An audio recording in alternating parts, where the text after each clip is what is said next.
Hello friends, मैं शशांक सुखेजा आपके लिए लाया हूँ डेटा स्ट्रक्चर की ये सीरीज। इस सीरीज को स्टार्ट करने से पहले इसके कुछ टूल्स या कंसेप्ट जो हम डेटा स्ट्रक्चर में यूज करने वाले हैं उनको ब्रश अप कर लें। तो चलिए स्टार्ट करते हैं। मेरा आज का टॉपिक है पॉइंटर्स।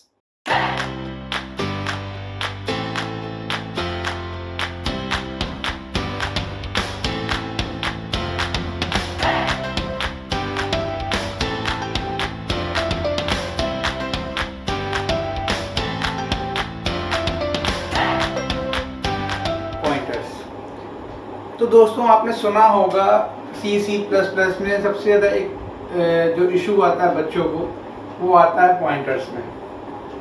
अब जैसे मैंने ये एरो बनाया तो एक एरो का पॉइंटिंग डायरेक्शन होता है। पॉइंटिंग डायरेक्शन मतलब जब हम किसी रोड पे जाएं, वहाँ डायरेक्शन देखना हो तो ऐसा कुछ एक सिंबल बना होता है।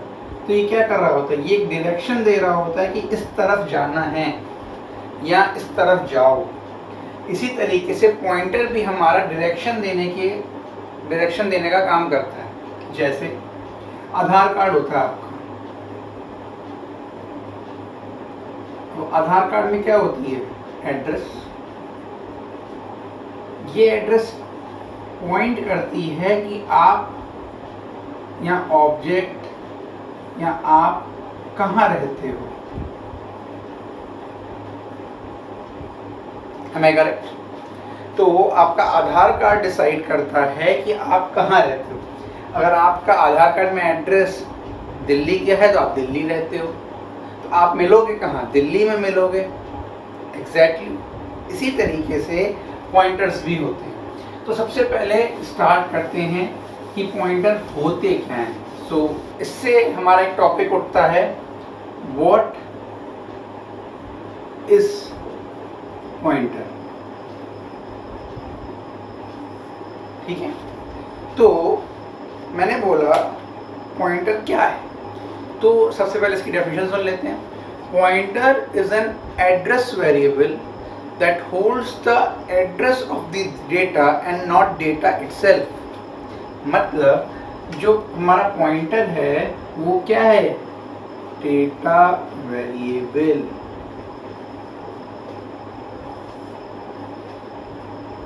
नो, यहाँ हम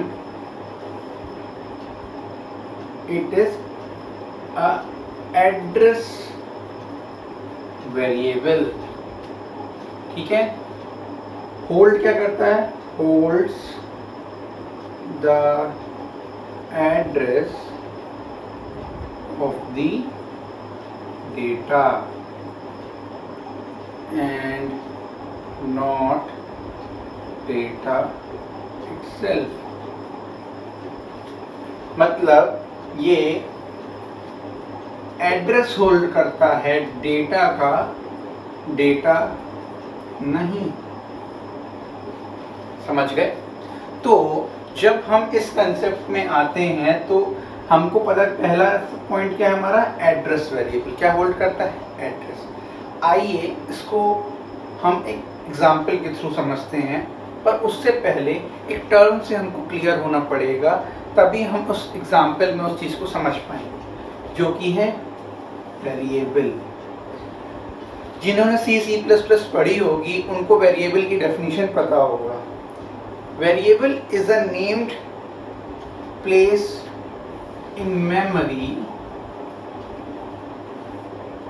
वेयर डेटा एग्जिस्ट।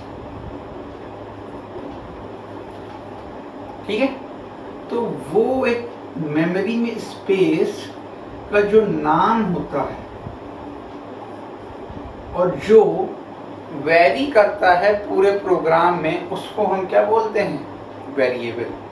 तो सबसे पहले जब ये एग्जिस्टेंस ही इसकी हमारी मेमोरी में है, तो पहले मेमोरी समझते हैं, उसी से हमको समझ में आएगा क्यों पॉइंटर, कैसे डिक्लेयर करते हैं पॉइंटर, इनिशियलाइज कैसे करते हैं, उसकी डिफरेंसिंग कैसे करते हैं, उसकी डायनामिक एलोकेशन कैसे होती है। मान लीजिए ये मेरी मेन मेमोरी है। ठीक है, वैसे मेन मेमोरी के 3 पार्ट्स होते हैं, एक 2 3। बेसिकली जो मेन मेमोरी का पार्ट होता है ये होता है मेन पार्ट, ठीक है। उसके बाद होता है स्टैक मेमोरी और ये होती है हीप मेमोरी। अभी फिलहाल के लिए मैं स्टैक मेमोरी को यहाँ लिख देता हूँ क्योंकि इससे हमें अपने कंसेप्ट को समझने में आसानी होगी। मैं स्टैक को हटा के यहाँ से लिख देता हूँ यहाँ, ठीक है। अब जो हमारी स्टैक मेमोरी होती है और मेन मेमोरी होती है वो हमारी होती है इंटरनल मेमोरी जो कंपाइलर यूज करता है। तो ये वो मेमोरी होती है जहाँ कोड रिसाइड करता है, मतलब कोड यहाँ रहता है। आप जो भी C++ का कोड लिखोगे या जावा का, वो कहाँ होगा? जावा नहीं, जावा पॉइंटर्स होते ही नहीं जावा लैंग्वेज में। तो C++ का कोड जहाँ भी लिखोगे वो कहाँ रिसाइड करेगा? यहाँ मेन मेमोरी में। जैसे ही कोई वेरिएबल इनिशियलाइज होता है, यहाँ लिखा हुआ वेरिएबल इनिशियलाइज होता है तो वो यहाँ मेन मेमोरी में इनिशियलाइज होता है। तो मैंने एक वेरिएबल डिक्लेयर किया इंट a, तो वो कहाँ होगा? यहाँ होगा, इस मेमोरी में। अब इसको मैंने बोला ये 2 बाइट की मेमोरी लेगा, तो ए में मैंने डाला 10, इसकी लोकेशन कह लेते हैं फॉर एग्जांपल 201, 200 201, ठीक है। तो ये लोकेशन ये आ गई मेन मेमोरी में यहाँ। अब मैंने बोला कि हमको हीप मेमोरी को एक्सेस करना है। इसको एक्सेस करना है हीप मेमोरी, मतलब external. This is considered as external memory outside this bound. इस बाउंड के बाहर इस मेमोरी को क्या बोलते हैं हम लोग? Heap memory. तो pointers help us, why pointers?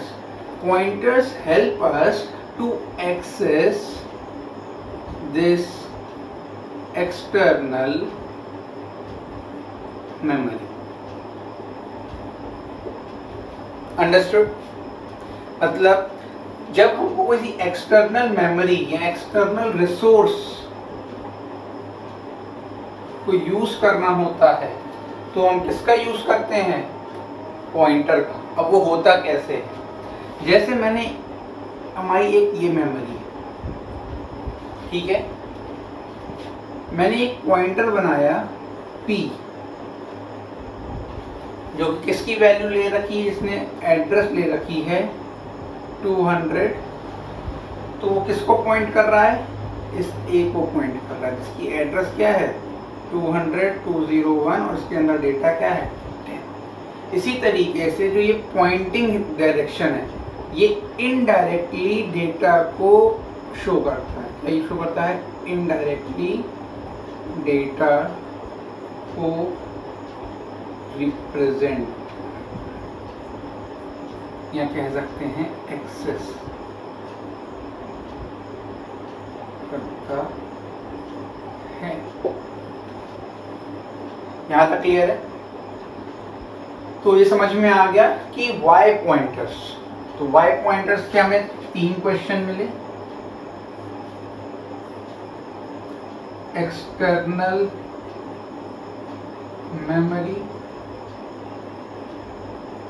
Heap memory access, और लास्ट है एक्सटर्नल रिसोर्स। ये 3 काम के लिए हम लोग इसका यूज करते हैं पॉइंटर्स।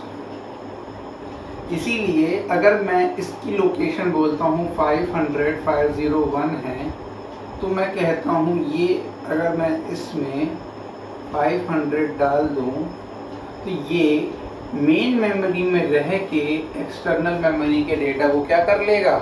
एक्सेस कर लेगा। That is why we use pointers. Understood? अब मैं आगे बताने जा रहा हूँ इसका डिक्लेरेशन कैसे करते हैं, इसका इनिशियलाइजेशन कैसे करेंगे और उसकी डीरेफरेंसिंग कैसे करेंगे। चलिए आगे बढ़ते हैं। अब मैं आपको एक एग्जांपल के थ्रू पॉइंटर्स की वर्किंग समझाता हूँ। जैसे मैं एक प्रोग्राम लिखता हूँ इंट मेन, और मैं यहाँ ये बंद कर देता हूँ रिटर्न 0 के साथ। समझिएगा, मैंने एक वेरिएबल लिया इंट a और उस a में दिया 10। तो समझिएगा, यहाँ पे मैंने एक मेमोरी बनाई, ये थी मेरी मेन मेमोरी, ये थी मेरी स्टैक मेमोरी। स्टैक मेमोरी में a बना, a की वैल्यू 10 गई जिसकी एड्रेस 301 थी। ठीक है, फिर मैंने इसमें एक पॉइंटर बनाया ऐसे। तो जब भी कोई वेरिएबल का एड्रेस वेरिएबल चाहे डेटा वेरिएबल मेन के अंदर डिफाइन होता है तो वो यहाँ पे आके बनता है। अब इस ये जो P वाला बना, इसकी एड्रेस मान लीजिए 500x501 हो, इमेजिन कर लेते हैं कि हम इसकी एड्रेस। तो जब ये हमने क्या किया, P को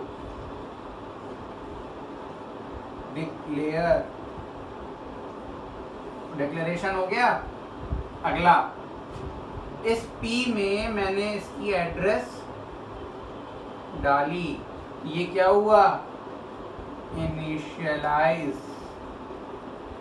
क्योंकि जैसे हमने पढ़ा है पॉइंटर्स क्या करते हैं, एड्रेस को होल्ड करते हैं। तो ये A की क्या है, एड्रेस। तो A की एड्रेस क्या थी, 300। तो इनडायरेक्टली ये इस मेमोरी से किस मेमोरी को रिफर कर रहा है, 10 को रिफर कर रहा है। इनडायरेक्ट एक्सेस टू A, समझ गए। तो इस पे क्या हो रहा है कि इस पे जो एड्रेस रिसाइड कर रही है पर डेटा नहीं। अब मैं चाहता हूं प्रिंट करना, मैंने लिखा printf %d, a। तो क्या प्रिंट हो जाना चाहिए था, 10 प्रिंट हो जाएगा। अब मुझे पॉइंटर के थ्रू इसकी वैल्यू प्रिंट करानी है, तो मैं यहाँ पे क्या लिखूंगा, P, पर P के साथ मुझे लगाना पड़ेगा क्या, एस्टेरिस्क। तभी इसकी वैल्यू इस एड्रेस पे क्या वैल्यू थी वो तब प्रिंट होगी, और तब क्या प्रिंट हो जाएगा, 10। इसको बोलते हैं डीरेफरेंसिंग। तो क्या बोलते हैं, डीरेफरेंसिंग।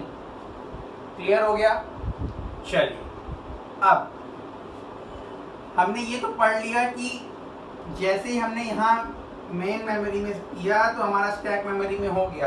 पर जैसे अभी हमने पढ़ा था कि हम पॉइंटर्स का यूज़ हीप मेमोरी को एक्सेस करने के लिए करते हैं, तो अब हम हीप मेमोरी में ऑटोमेटिकली नहीं होती, वो हमको खुद करनी पड़ती है। तो उसके लिए हमारे पास C और C++ में कुछ फंक्शंस होते हैं जिनका हम यूज़ करते हैं। चलिए उसको देखते हैं।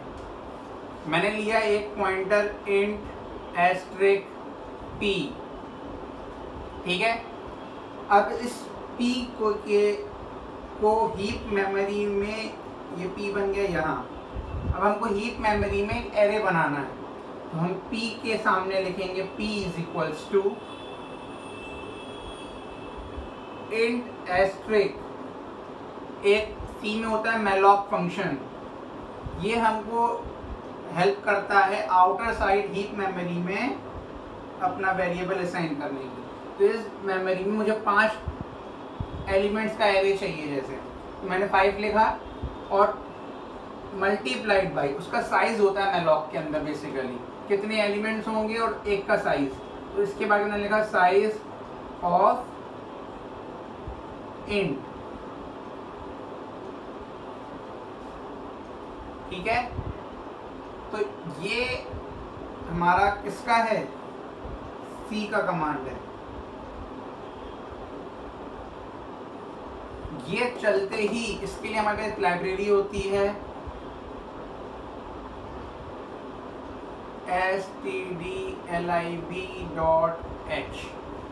ठीक है। अगला अगर हमको सेम चीज C++ में करनी है तो हमको सिर्फ लिखना पड़ता है न्यू int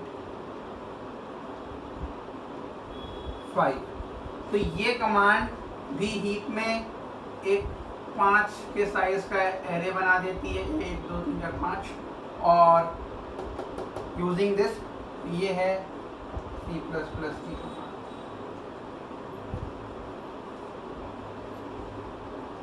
इसको बोलेंगे डायनामिक एलोकेशन। होप आपको यहाँ तक सब कुछ समझ में आया होगा। कोई भी डाउट हो आप कमेंट सेक्शन में मुझे लिख सकते हैं।